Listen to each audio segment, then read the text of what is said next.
Alors ce soir on a parlé de mobilité, c'était un super sujet. Le transport dans le futur devrait mettre en avant la proximité. On ne voit pas un monde demain sans la voiture. Je fais 125 km matin et soir pour aller travailler. Je mets 1h30 comme ça. Si je prends un moyen de transport en commun, en tout cas je mets 4 heures. Et fondamentalement, le résultat il est vite calculé. Je vais vous poser donc une première question. Et donc je vais vous demander de vous lever et de voter. La mobilité du futur, pour vous, c'est, petit 1, ici même, la voiture. Deuxièmement, les mobilités douces. Et enfin, parce que ça va être aussi un des grands enjeux d'avenir, c'est le concept des plateformes de services. Ici, la voiture. Ici, la mobilité douce. Et ici même, les plateformes. 3, 2, 1, partez.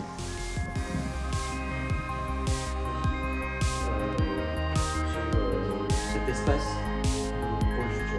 Ok.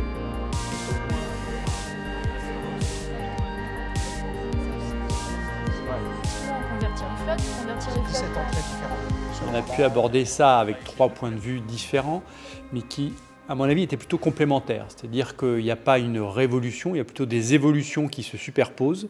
Et en fait, la vraie grosse évolution, c'est qu'on utilise de plus en plus de moyens de mobilité. On vit la fin d'un système. On vit la fin d'une époque. Les gens sont quand même très sensibles aux modes de déplacement plus écolo, plus respectueux de l'environnement. Donc l'idée, c'est qu'il faut accompagner les réflexions qui se font par-ci par-là des collectivités. Il faut bouger avec les gens qui bougent. C'est une question d'efficacité énergétique. On a besoin d'aller vers des modes plus efficaces, plus souples, plus légers, plus sobres, en fait plus adaptés à notre époque. Il n'y a pas une mobilité qui chasse l'autre. Donc dans ce panel de mobilité, l'automobile reste quand même un des moyens les plus sûrs, les plus confortables et les plus agréables pour bouger. J'ai l'impression qu'il manque une vision. Le fait de devoir posséder une voiture, ce n'est pas la liberté, c'est la contrainte. Si j'achète une voiture, c'est parce que je suis contraint à le faire. Si je passe mon permis, c'est parce que je suis contraint à le faire. C'est parce qu'il n'y a pas assez d'offres. C'est à la fois un sujet qui nous touche, donc on a l'impression d'avoir un mot à dire ou que ce qu'on fait va forcément nous impacter, les choix vont forcément nous impacter et en même temps on est responsable, donc forcément il y a de l'affect qui rentre en compte. On sait tous qu'il faut faire quelque chose mais on ne sait pas réellement quoi.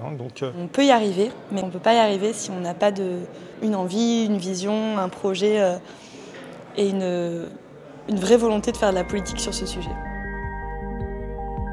Ce qu'on lance au mois de septembre, c'est une application sur smartphone sur laquelle tu prends ton bus, tu prends ton tramway, tu peux décrocher un vélo, nous on a le Vélocité de Decausse sur Mulhouse, et tu peux faire de l'autopartage avec la coopérative. Ce soir, les gens avaient une vision très large des problématiques de mobilité et ça, c'était intéressant. C'est hyper difficile d'avoir une position tranchée sur une ou une bonne solution et la conclusion c'était plus ou moins que tout se complète et qu'il faut tous travailler ensemble, avancer ensemble en utilisant au maximum les avancées technologiques, faire concilier ça avec les nouveaux besoins, faire concilier ça avec les besoins environnementaux.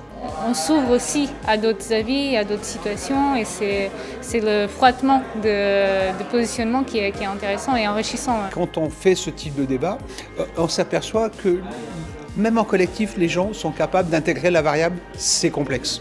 Et ça, je crois que c'est important. Il va falloir continuer à travailler et je pense qu'on n'a pas abouti à clôturer le débat parce qu'il est très très vaste. C'était un vrai débat et pas des opinions hyper clivantes et qui vont créer des tensions.